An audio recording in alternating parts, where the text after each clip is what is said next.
Hello दोस्तों, मैं जी नीलम जी के चैनल से आप सभी का स्वागत करती हूँ। आज मैं गणेश जी का बहुत प्यारा भजन लेकर आई हूँ।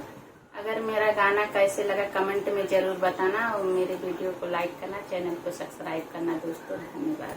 नाचते आए गणपति जी हमारे घरे, नाचते आए, नाचते आए गणपति जी हमारे घरे, नाचते आए।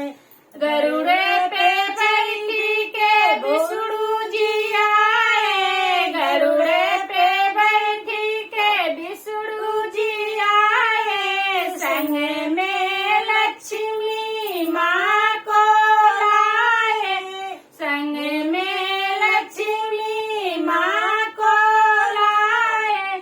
संग में आए नारद जी हमारे घरे, नाचते आए, नाचते आए गणपति जी हमारे घरे, नाचते आए। बैले पे बैठी के शंकर जी आए, बैले पे बैठी के शंकर जी आए। सौरा माँ को संग में लाए, गौरा माँ को संग में लाए। संग में लाए कार्तिक जी हमारे घरे, नाचते आए, नाचते आए गणपति जी हमारे घरे, नाचते आए।